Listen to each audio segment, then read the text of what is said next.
group of three. We have a group of three academic jurors, some of them independent scholars, some of them retired, some of them active, but all very familiar with these subjects, and they choose the winner for that year. This time we've added, thanks to the Switzer family, we've added a student prize, and here is our first winner. It's really interesting that we have an international prize, at least on the first time. The first senior prize went to Professor Theodore Friedgut of Hebrew University. He was in Canada, and so we didn't use Zoom for that. I'm not even sure that Zoom existed in 2008. And now we have Maria Tarasova-Chomard, who will be speaking very soon. She will give her talk.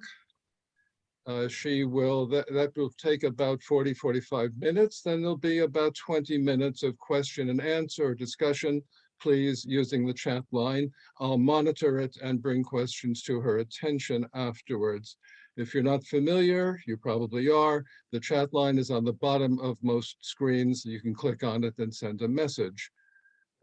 Please, as Belle said, keep your computers muted to avoid accidental interruptions. Now it's my pleasure to introduce Professor Pauline Patz of the University of Paris at Vincennes Saint-Denis, a specialist in United States and international relations, best known internationally for her book, Let My People Go, The Transnational Politics of Soviet Jewish Emigration During the Cold War, published in 2015. Professor Patz is the supervisor of Maria Tarasova-Chomard's academic work at the University of Paris, and she will now take over. Thank you. Well, thank you very much for hosting this event to get Maria's work to be known in Canadian Jewish circles. And thank you also for, awarding a prize to her work and the article that she wrote. I mean, winning a prize for, a historian is always something that gives you a lot of incentive to go on. And I guess that receiving a prize when you're a second year, a doctoral student is a big push. So I'm very grateful. And I want to say that I have the feeling that you made the right choice, because I have a lot of esteem for Maria's work. She's been coming from St. Petersburg. She came from St. Petersburg about 3 years ago, already speaking fluent French. And she did with me a master on the Jewish anarchist Boris Yelinsky. And then she decided to stay in Paris thanks to a government scholarship. Then she got a doctoral stipend from my university, which really distinguishes top students. And since 2 years now, she's working on, her PhD thesis, which is about humanitarian help in Russian Jewish anarchist network during the first half of the 20th century. And it's really, I find, groundbreaking work, because it really gives a lot of new energy and new question to the historiography on anarchism that hasn't been renewed in a long time. And she's trying to understand why, despite of the decline that anarchism went through, there was a lot of activity on behalf of refugees, both in Russia, then former Soviet Union, then Spain, then Holocaust times. That came from anarchist circles. And she looks very carefully at the dynamics, alliance, strategies that were at play among, Northern American Jewish activists, asking the question of questioning the Judaism, the Jewishness, and trying to understand, what was Jewish about the humanitarian activism. So I'm very pleased to leave the floor to her. It's the first conference that Maria is going to talk that I'm going to be listening to. So I'm very pleased, and I encourage her dearly from Paris. Thank you so much for these flattering introductions. I am so delighted to see you all here in the audience, and thank you to the Jewish Heritage Center and the Switzer-Cooperstock family, of course, for awarding me the prize. This is a great honor and a great encouragement for my work. Now, to begin my talk, I would like to share my screen with you. Just give me a second. There we go. Yes, the title of my talk sounds like the Russian Jewish Anarchist Solidarity in the Canadian West in the first half of the 20th century. But I do want to make a disclaimer concerning both my chronological and geographical boundaries. The Canadian West, first of all, is, in the case of Jewish anarchism, essentially just the city of Winnipeg. Why? Because anarchism is largely an urban movement, and the Winnipeg group is the only actual anarchist institution that has existed in the region long term. So I will be mostly focusing on this particular Winnipeg case. And secondly, chronologically speaking, I will indeed discuss the movement's development throughout the first mid-century, but I will give a bit more attention to the events of its first 2 decades, following both my primary sources and the difference in the levels of publicity of the anarchist activity in different periods of the first mid-century. So do not be too surprised by this sort of misbalance. And of course, if you yourself have something to add to the story and help me to fill in these blanks, I will be more than grateful for you to do so during our discussion. So with all this being said, I would like to begin by citing the words of Emma Goldman, a renowned American anarchist of Russian Jewish descent, who has once described the city of Winnipeg as the place of promise, the fertile soil of growth, life, and ideas. And this is a comment that Goldman made upon her first visit to the Canadian West in April 1907, when she spoke in Winnipeg. She gave a lecture, several lectures actually, about anarchism, its goals, its methods, its priorities, and the commentary about the tour was published in her own anarchist journal, Mother Earth, as part of her reflections on the visit. Now, the date of the visit was not a random pick. Actually, Goldman's inaugural Western Canadian journey took place right after the anarchist mutual aid in North America first shaped itself into a cohesive institutional activity. So the year of 1907 also saw the creation in New York of the Anarchist Red Cross, which was a predominantly Jewish humanitarian organization whose goal was to raise money for the anarchist political prisoners of the Russian Empire in order to facilitate their life in incarceration, in exile, and in some cases even to fund their attempts to escape abroad. Now, this background makes it clear that Goldman did not just come to Winnipeg to educate or even to just raise a portion of funds for the political victims of her motherland, although that was obviously a big part of her agenda. But her grand idea was to include and to involve the handful at the time of the Winnipeg anarchists, still more or less marginal, in this growing transatlantic anarchist network of solidarity. And this idea and the Winnipeggers' response to it would inevitably lead the local anarchists to make some important choices that would concern their political and ideological stance, and that would affect, in the process, the socio-political situation in the region. But to understand all of these developments, I do suggest that we go back a couple of steps to meet the Jewish anarchist community of North America and to see how the radicals of Winnipeg in particular fit in its framework. So first of all, who were these activists that made up the movement? Well, mostly immigrants. They hailed from the Russian Empire, who at the time was infamous for its hostile policy towards Jews. This was mostly due to the stance of the Russian Orthodox Church and the anti-Semitic propaganda of the Slavophiles, who were members of the Russian nationalist current, and who greatly profited from painting the image of Jews as outsiders and potentially dangerous ones. And the spread of this idea has indeed provoked frequent and violent pogroms, so collective attacks, overlooked by the government that have only intensified towards the late 19th century. The Jewish condition was at the same time further aggravated by the policy of the Pale of Settlement, which strictly limited the area of permanent residency available to the Jewish population of Russia to its western extremity, and by the numerous clauses in universities, the significant restrictions regarding employment opportunities. So all of these factors brought about the departure from the Russian territory at the turn of the 20th century of nearly 2 million Jews.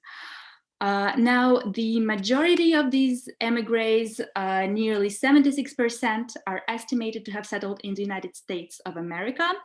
Others chose territories like Western Europe, in particular the United Kingdom, and two of its dominions, Australia and Canada. And now, being a highly attractive destination due to its economic and urban growth and the promise of ample opportunities for employment which came with it, Canada did see its Jewish population soar by the outbreak of the First World War in 1914 to the not so negligible mark of 100,000 compared to just a little over 1,000 in the early 1870s, for example. Now, the newcomers tended to settle in urban zones in the city, where they were particularly prone to adhere to progressive radical ideas. Progressively, many of them were recruited into the ranks of the left. They followed the example of the already advocates of the radical thought, a profile which was quite commonplace in the Jewish emigre community at the time.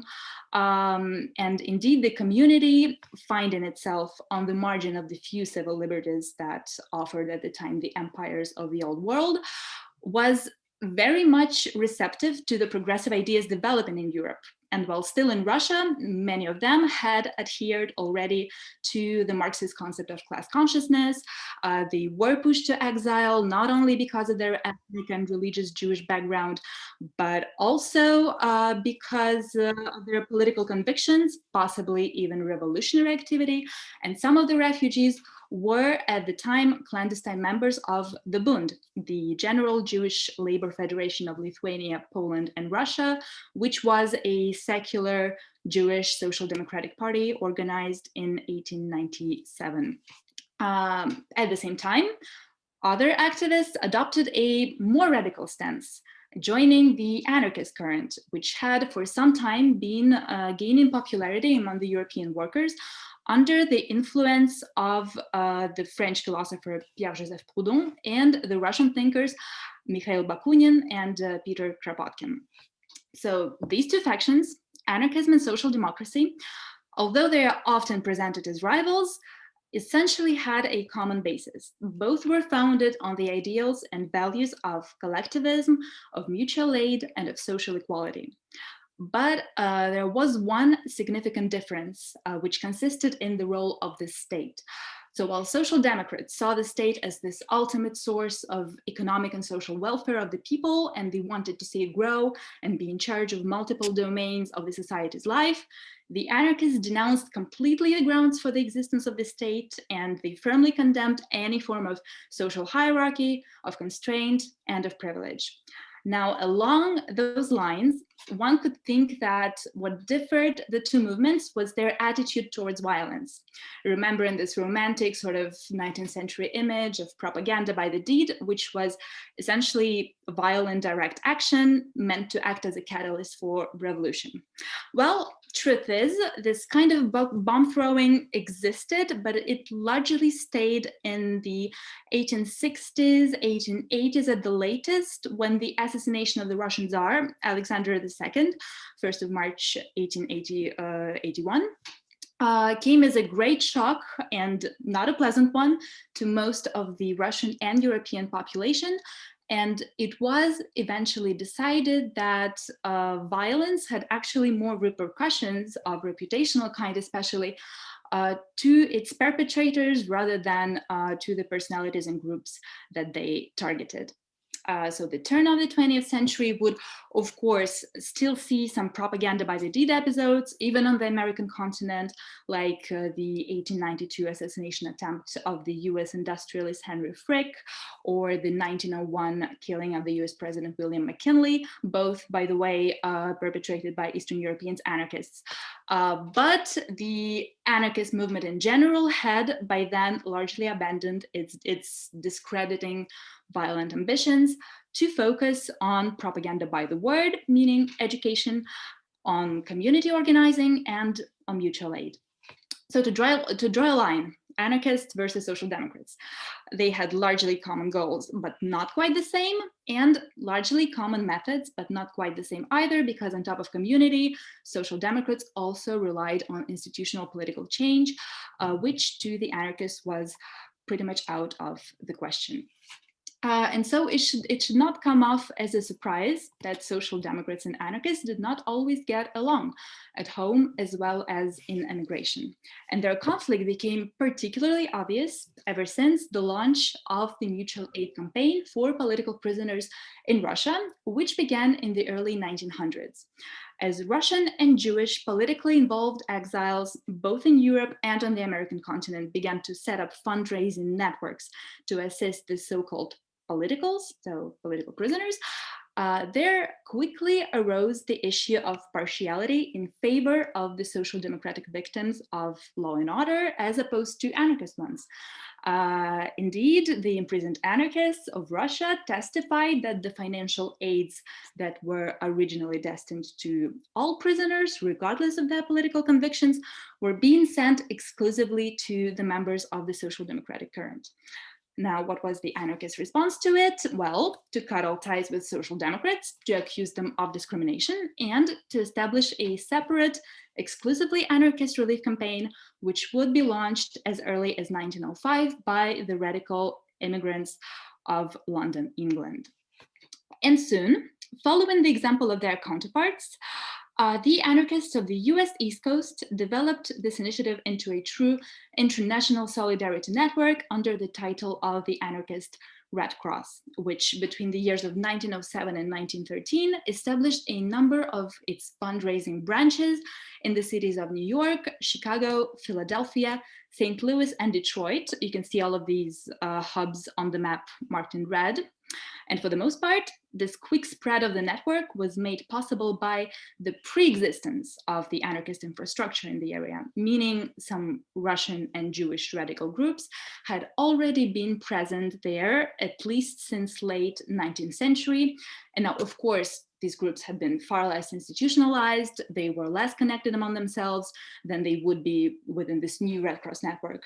But they still had functioned as quite active local political literary circles, not necessarily hostile towards any other lines of ideological thought, and even collaborating with such, until this new anarchist Red Cross came off as a statement really of autonomy, and which nourished the sentiment of rivalry with social democrats, quickly causing the relations between the two factions to deteriorate in the East Coast region. Now, the situation was not the same across all of the continent. You may also note the yellow points, among them Winnipeg, which mark the areas of anarchist settlement where the social democratic / anarchist relationship, far from being hostile, was in fact largely symbiotic.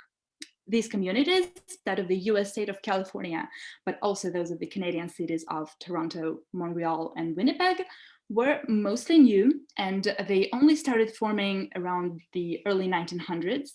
And while they were not direct branches of the anarchist Red Cross, these groups did follow the example of the Eastern American ones in undertaking a separate effort to aid the anarchists in Russian prisons, and they did take part in the fundraising campaign. But at the same time, the anarchists of our yellow area were very much about maintaining the cooperation with the social democrats, with whom structurally they coexisted as factions of one collective movement. So that's kind of this long introduction / lineup necessary to understand what our Winnipeg anarchists would find themselves to be a part of.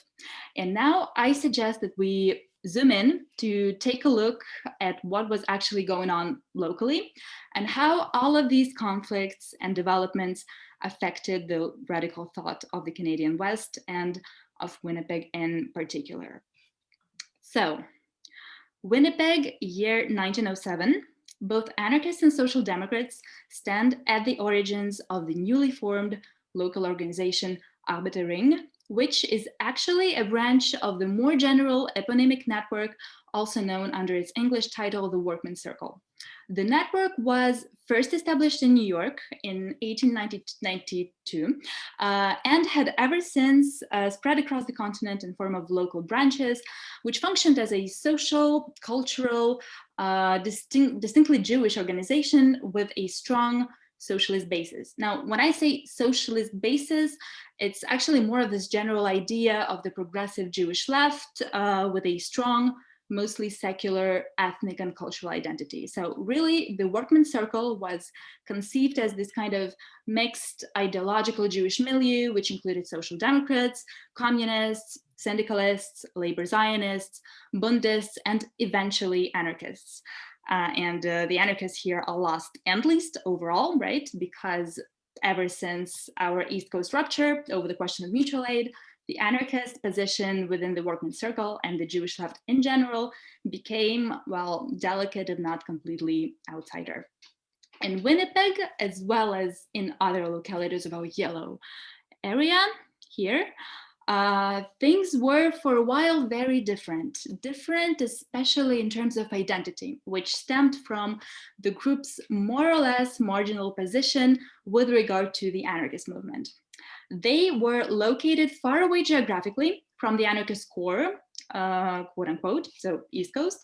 They lacked any immediate political safety net or any kind of local architecture inherited from previous radical activity, as this activity in the West had been virtually absent as such.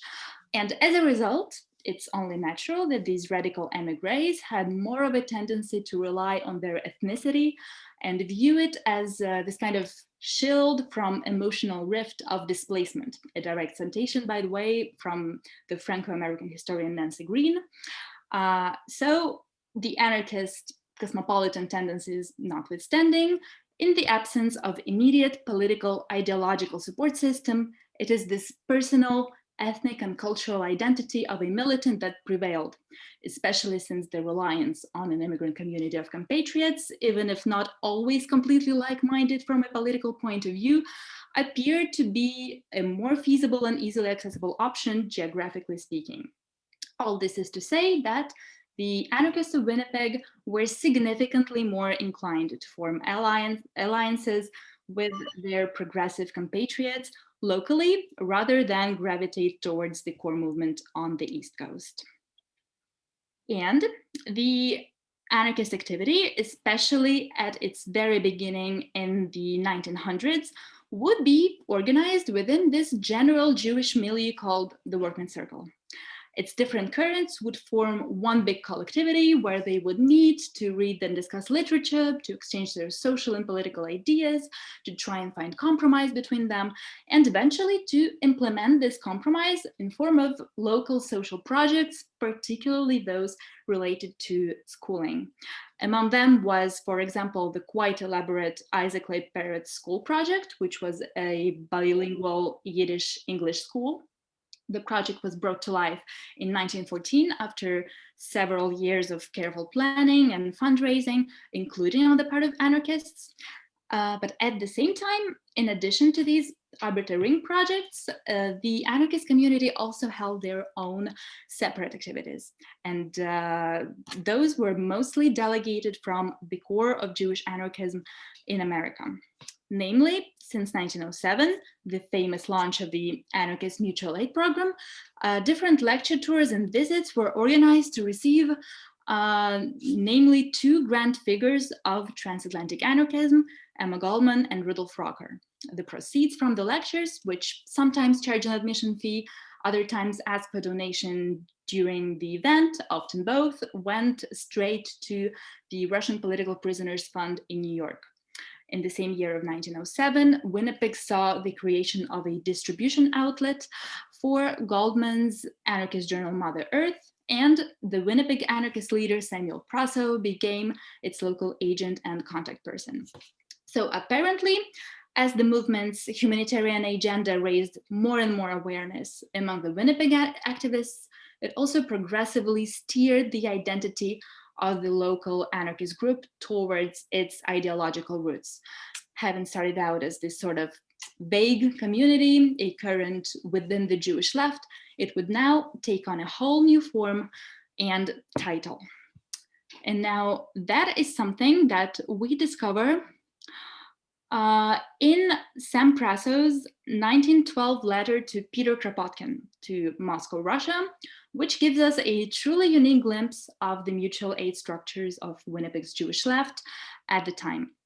We learn that the local Arbeiter Ring has its own political Red Cross branch, so the political fundraising organization, under the title of the Political Refugee League of Winnipeg, and that the anarchists make contributions to this fund, but that they do it as a separate anarchist organization called the Winnipeg Group of Anarchist Communists. Moreover, we learned that only half of the anarchist fundraising profits go to the common cause. Another half is reserved exclusively for anarchist political prisoners and is destined to benefit the separate anarchist mutual aid campaign. Now, what is this dual sort of position indicative of? Evidently of a very curious identity building process, because on one hand, we have these alliance with the Jewish left, which is still strong and still important, as is the Jewish solidarity binding it together. And on the other hand, we have the alliance with the left of the left, the anarchist movement, which becomes all the more important as the Winnipeg group becomes more involved in the latter's projects, events, rhetorics, and it is constantly reminded of its ideological identity. This last element inevitably leads to the alienation of the anarchist group, and it facilitates gradual emergence of this group as an autonomous structure, a process that would be complete by 1915, when the anarchists would allegedly be expulsed from the local workman circle by its social democratic members. And while the explicit reasons for this expulsion are unknown, an easy guess would be something along the lines of choose your camp. Either you prioritize the common cause and the common cause only, or you get out of here and you do your own thing. And evidently, the anarchists do prefer the second option. And in 1915, they start a new separate anarchist workman circle branch, number 564, called Freie Gesellschaft, or Free Society, which would be launched at the initiative of Feivel Simkin, a figure that might be familiar to some of you. This new branch registered with the New York core, Workman Circle core directly, without, of course, any kind of mediation from Winnipeg's original Arbeiter Ring, counts about 35 people in its ranks, and it presents a more independent structure with a wider radical agenda and a more significant involvement in the cause of anarchist mutual aid. The branch mobilizes new ways of promotion, or propaganda, as they themselves called it, by way of organizing theatrical productions, for example, the one that took place at Queen's Theatre in November 1917. This was a performance of the play God's Punishment by the Jewish playwright Laban, which was given in support of Emma Goldman and her comrade Alexander Berkman, arrested in New York earlier that year.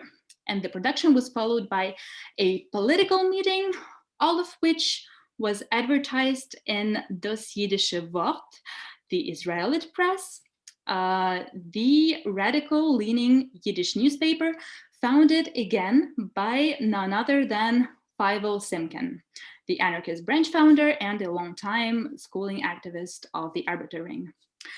It should be said that with time, the anarchist relations with the local Jewish left somewhat rehabilitated. After all, they were still a part of the same framework, the workman circle, and some former contacts did stay in place. Common projects continued. Even new ones were started, with the example of the Liberty Temple Association. This was a sort of an open forum for Jewish political discussion, launched in 1917 by radical socialists and anarchists. And here, among the executive board of this association, we see Simkin, as well as two other members of the anarchist group, including Samuel Brassow's brother Israel, and another activist, Max Elkin. By the way, that same year, 1917, both men, Simkin and Brasso, were also invited to speak at the Arbeiter Ring Jubilee banquet, the original one, and they have warmly accepted the invitation, which only confirms that the contacts more or less stayed in place and stayed warm. So Simkin, the editor and printer, the Brasso brothers, who were leaders of the anarchist movement, but who also owned a department store, Max Elkin, the watchmaker. What other members constituted the core of Winnipeg's Jewish anarchist group? Well, for instance, there was Elkin's wife, Rose, member of the workman circle since as early as 1906, who taught at the Arbeiter Ring Parrot School. There was also David Matlin, tailor by profession, mentioned in Rudolf Rocker's memoirs as a hospitable and efficient lecture organizer during Rocker's 1913 visit to Winnipeg. So all in all, 6 people that are known to us as the local anarchist avant-garde, carrying out most of the organizational work of the group. Now, of course, the total number of the movement's participants or even sympathizers of the anarchist thought was much greater, but also much more difficult to establish, because you can imagine this was a semi-clandestine current, which was actually judged extremist by the authorities. But that's something I will come back to in a minute. But what is particularly interesting with regard to our core members, and what really draws a line between the Winnipeg bunch and much of the rest of the anarchist humanitarian movement in North America, at least, nearly all of these militants, all of them Yiddish speakers of Jewish descent, had come to Canada prior to the First Russian Revolution of 1905. So even Simkin, the only one who fled Russia because of the revolution, even him fled it as a Jew. And he was at the time member of the Bund. The anarchists of Winnipeg may therefore be defined as ethnic exiles, ones that fled anti-Semitism, and as opposed to the political ones, largely post-1905, and making up the basis of the East Coast movement, they were especially focused on their Jewish identity. This distinction between ethnic and political waves of Jewish immigration to North America especially was proposed by someone named Irvin Ho, an American Jewish diaspora historian, according to whom the ethnic exiles were less concerned with reforming the political situation of their native land, and rather aspired to escape it in order to start a new life, if possible, in their old community, which I would argue was indeed the biggest determinant of their reliance on the Jewish identity, the Jewish community, in comparison with their East Coast counterparts. And all the other North American localities, really, as eventually they started to welcome some of the politicals, especially following the Russian Revolution. Winnipeg was not really a destination for this new wave of internal sort of migration, because it was A, too far away geographically, B, did not have the mildest climate, let's be real, when going west, most largely preferred something like California, and C, was not too stable politically at the time because of, yes, the Winnipeg General Strike of 1919 and its consequences. So the general strike, the largest one in Canadian history, was indeed partially inspired by Emma Goldman's appeals to action and her famous rhetoric of strike often, strike hard. The strike did bring with it a promise of change, and it did promote unity among workers and activists of many currents, but it appears that it also sent the Winnipeg anarchism into a deep, deep crisis. The local movement, already under a strict police surveillance, was now reduced to complete clandestinity.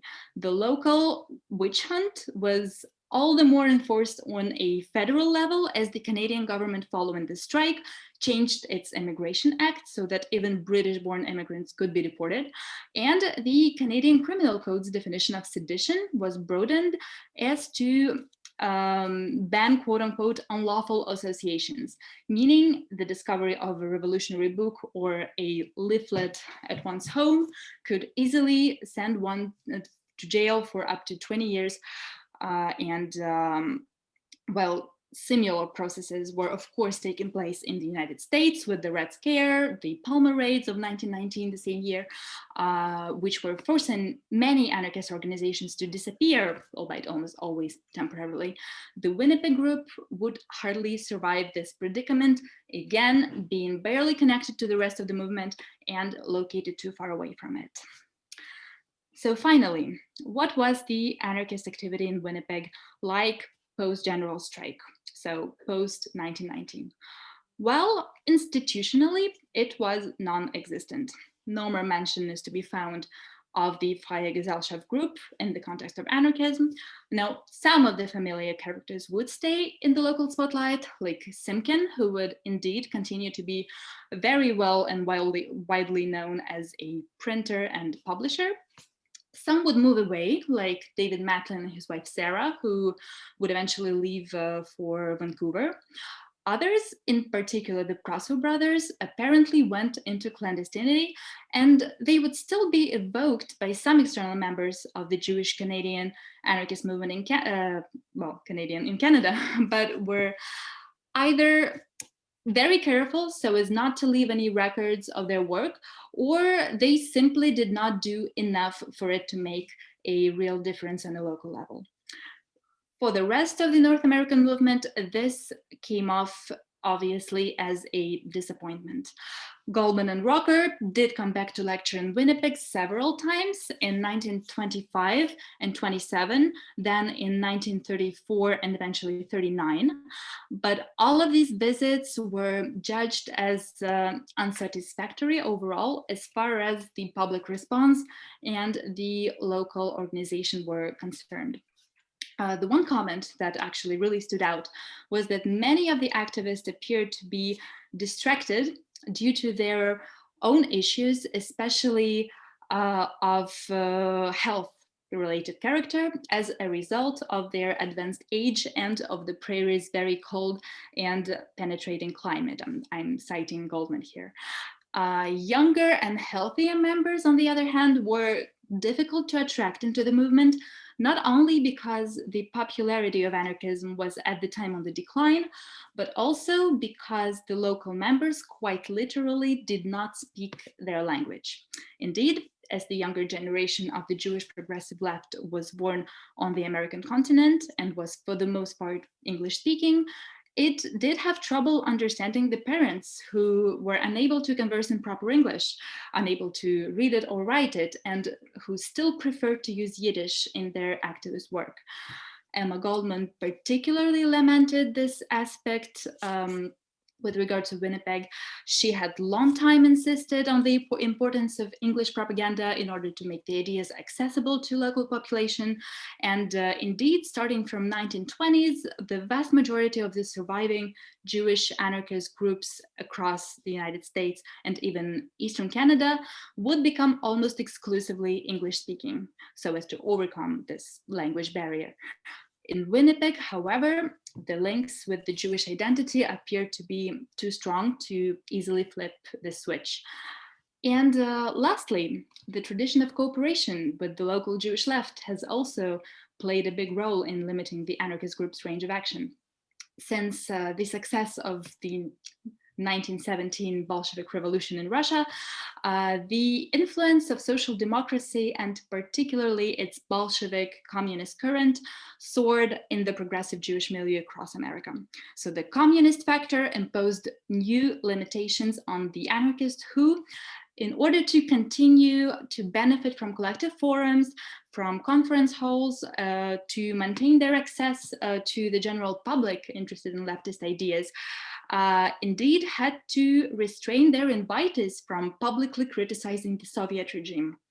Goldman went as far as to say that this collaboration had effectively eroded the ideological stance of the local anarchist current, and said that its members fell themselves under the influence of the antagonistic communist ideas. Now, this combination of factors, according to Goldman's accounts, practically stripped the Winnipeg anarchism of its initiative spirit, be it on a local or an international scale. The movement, in the proper sense of the term, basically ceased to exist locally, now resembling rather a bunch of sympathizers who, yes, were still willing to contribute to the mutual aid campaigns when solicited directly, but who could hardly establish their own systematic humanitarian mission for the needy comrades overseas. And the final element that took a big toll on the anarchist activity in Canada, generally, but in particular in the prairies, was the loss of the movement's key members. So Goldman, the longtime inspirer of the Winnipeg anarchism and its vital link to international anarchist networks, died in 1940, which further precipitated the movement's collapse. So as you can see, many factors prevented anarchists from becoming a long-term social force in the prairies. The fact remains, however, that for a significant period of time, the first 2 decades of the 20th century at least, the anarchist ideology and activity around it were very much present in Winnipeg, and in terms of fundraising and educational events, even touched some of the more Western territories like Edmonton, Calgary, and Vancouver. And although with time, this presence was more and more being pushed to the margin, it inevitably continued to shape the ideas of the society locally, regionally, and even nationally. I must now wrap up my presentation. Thank you so much again for being here, for your attention. And if you have any questions or comments for me, I would be glad to open a discussion and hear everything that you have to say.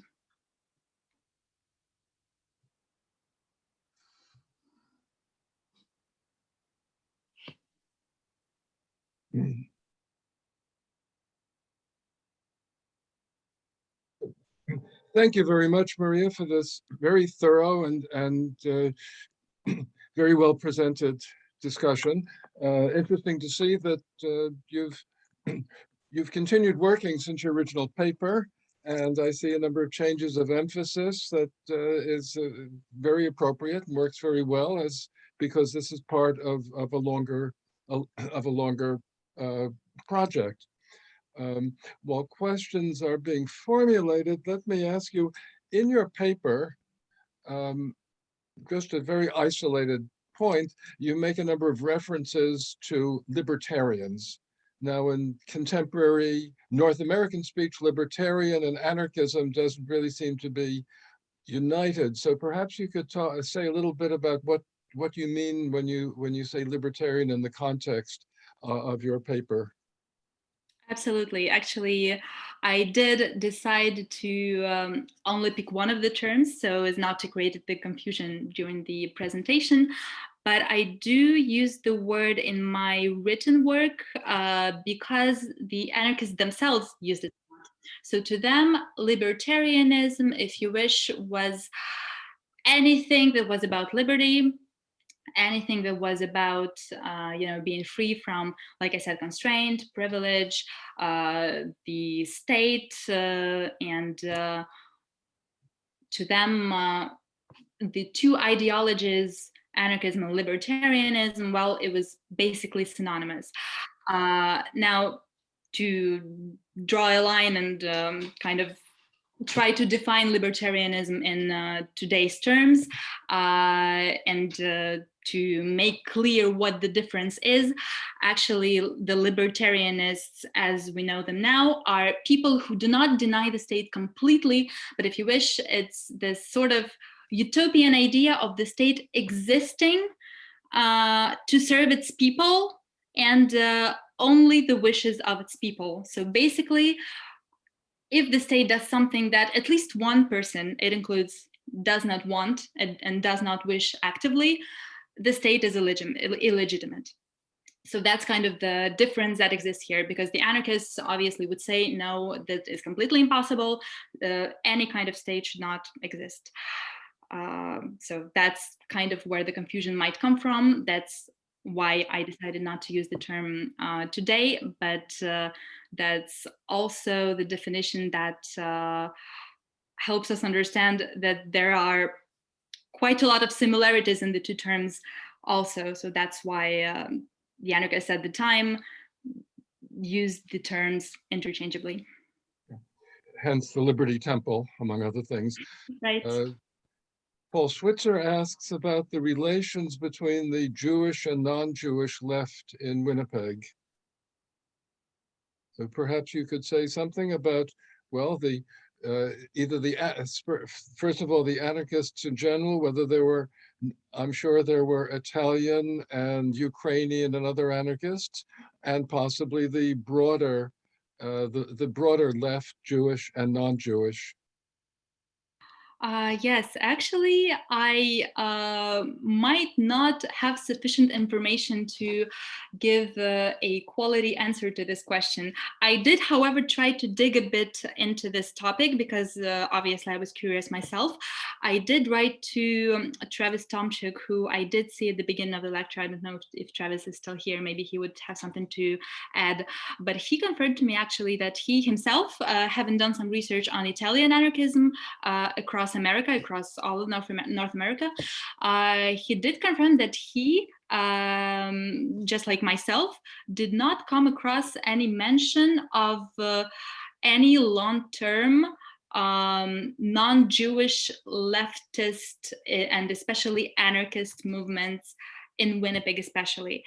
So there were, of course, some individual anarchists, but nothing that I could cite off the top of my head, and nothing that could really present a movement like the Jewish anarchism was.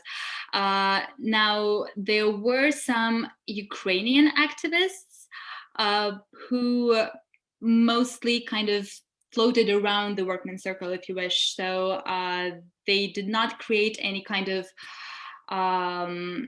movement of their own. They did have the organization, the literary club, so a discussion club, but not a political movement as such. So if I were to give as sort of an estimation of this relation, I would say that it was mostly friendly, cooperative, and not about distinguishing one movement or the other in terms of their origins and ethnic descent. Professor Jim Machorik, a Winnipegger teaching at the University of North Dakota, knows quite a bit about the Ukrainian left movements of the time, and as it develops, he will be worth discussing. What about, can you say anything more general about the relations between the Jewish left, because you deal with the Social Democrats as well as with the anarchists, although not in such detail, about their relationship with other non-Jewish leftist groups? Well, it basically sends us to the question of the workman circle, who, yes, was basically Jewish, but who also was very much open to anyone who was willing to come to the events, was willing to participate in the events. Even, for example, if we take the lectures of such speakers as Goldman, many people and many different kinds of people visited her events. It was not only the Jewish anarchists, it was not only the Jewish leftists in general, it was all kind of public, actually. And the idea was to attract many different sort of activists or just people who would be interested in what was going on and what was fresh in the progressive leftist thought. So I could not give you many details about the concrete movements, but I would say that the function in general was such as to attract many different activists and sympathizers from different backgrounds.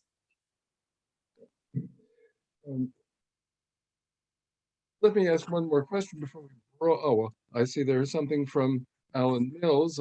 Winnipeg was a birthplace of George Woodcock, the famous English anarchist, friend of George Orwell. Question is, do you consider the Doukhobors as anarchists?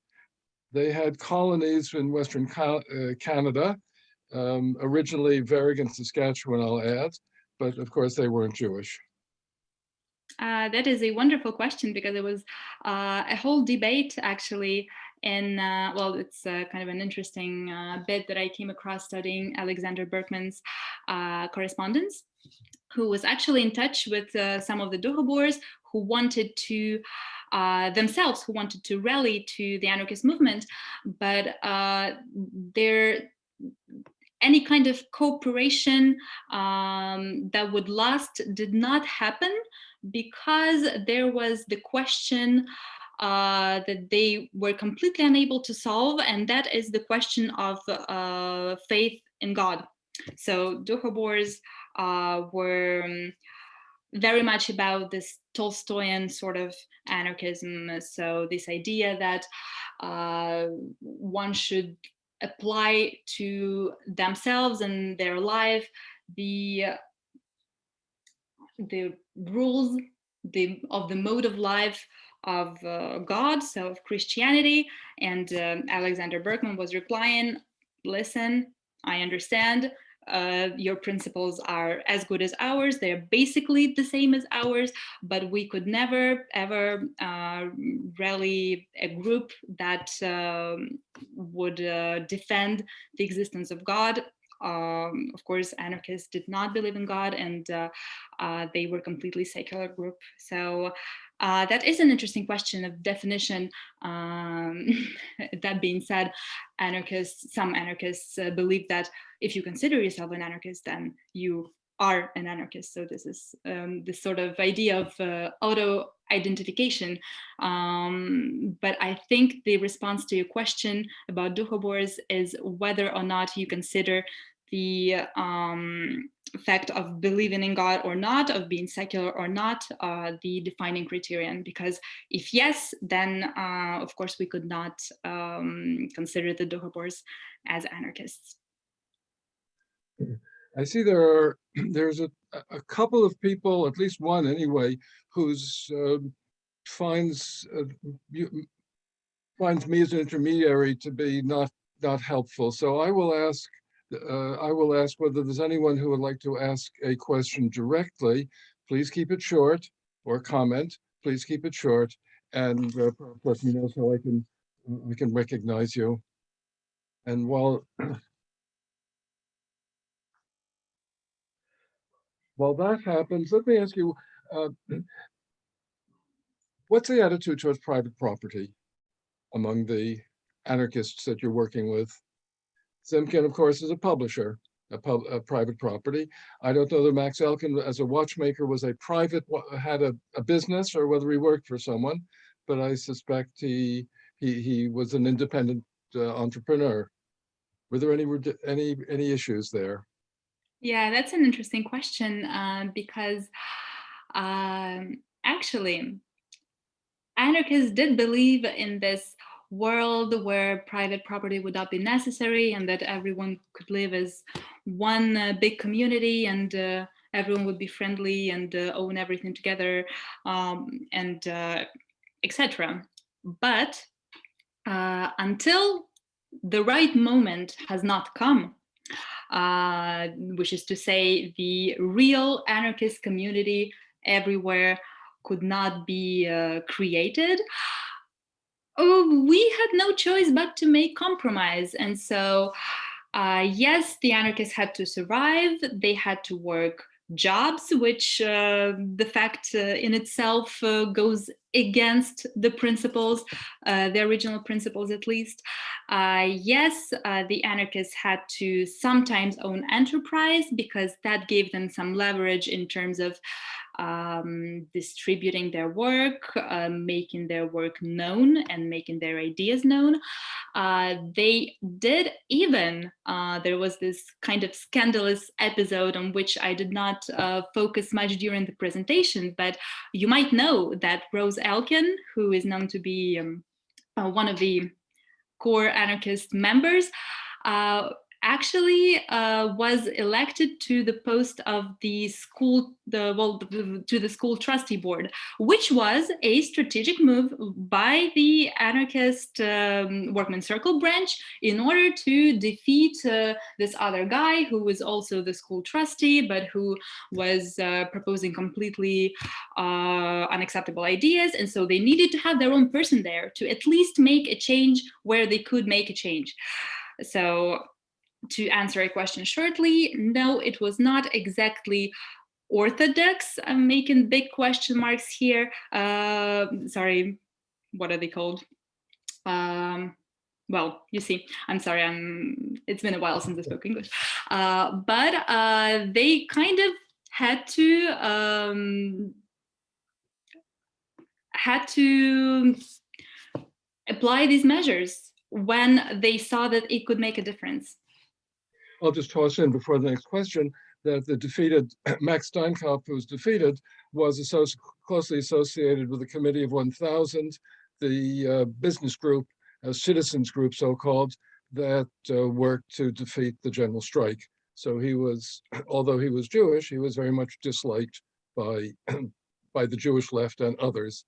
Now, Travis Tomchuk, whom you mentioned earlier, from the Canadian Museum of Human Rights, says, I was wondering if Maria came across any information on the Fedorenko case, the Russian anarchist who was arrested in Winnipeg about 1910 and faced deportation for his role in the Potemkin mutiny. Jewish anarchists in New York were involved in raising awareness about his situation. I have come across the case, yes, and I know that Simkin was very much about defending Fedorenko, which I could not tell you exactly how it finished right now, because actually that was kind of a small detail that I did not pay a huge amount of attention to, but that is something that I encountered during my research, and it is interesting how here again, the anarchists of Winnipeg did consider themselves kind of in a position to be basically obliged to help a fellow political exile, a fellow potential deportee, not to be sent back to become a victim of this sort of government punishment machine. So that was an interesting case, and thank you for mentioning it. She's finished. Ross, I know you've corresponded with Maria. I'm happy to introduce you face to face. Oh, thank you, and thank you for your wonderful talk.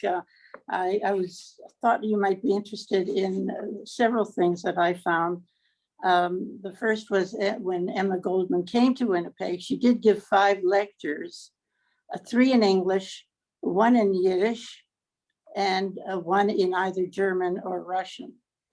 And as to the private property question that you did speak about, when Rocker returned to Winnipeg after several years, that was in 1925, he was, and I'm reading from my own writing, he was shattered at the change that he perceived in the class composition of the anarchist group. And in his own words, he says, if I had known what kind of anarchists there were in Winnipeg, I would not have come, for I found a group of contractors, bosses, the Alreitnikists, with only 2 workers amongst them.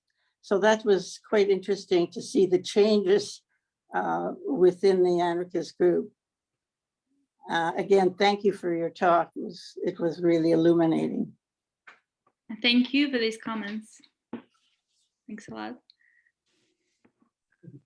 A very thorough talk, and I think if there are no more questions, I'll hold this for just a second. I will thank you, and I'll wind this up, especially if I can find my notes here.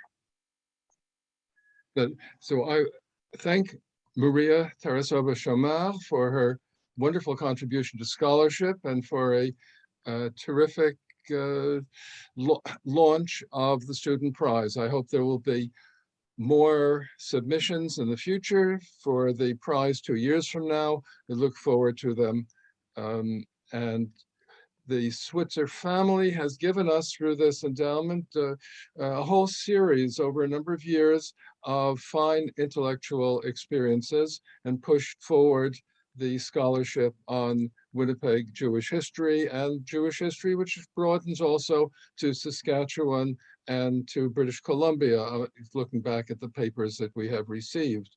I thank the staff, Beljanevsky, Stan Carbone, and archivist Andrew Morrison for their work over weeks and months, that everything from archival sources here and arrangements for this. Dr. Pauline Peretz, we thank you very much for joining us today and for your work with Maria. We do have a number of programs coming up that I'll mention very briefly. On October 21st at 7 p.m., Canadian Doctors and COVID-19, a Jewish Perspective, with two Winnipeg-born doctors, Dr. Nathan Stahl, geriatrician, who's noted for his work on COVID related to seniors, and Dr. Marisa Becker, professor of microbiology and infectious diseases at the University of Manitoba, who works with the Center of Global Public Health, especially in India, where she has visited in recent months. The moderator will be Dr. Ted Lyons. And then I'll call to your attention, not to go too much further, Holocaust Education Week. Please save the dates of November 4th through 10th. See our website, jhcwc.org, Jewish Heritage Center of Western Canada, for upcoming events with full descriptions. They include Carol Matus's book launch of a new novel related to the Holocaust.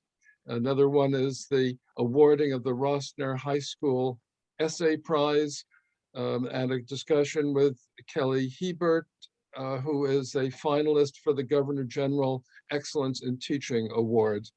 There's also Winnipeg author Jamie Michaels has done a graphic novel about the riot at Christie Pitts, and wrapping it up, a program on the Vilna Synagogue and ground penetrating radar, the explorations which have been done and what they have found.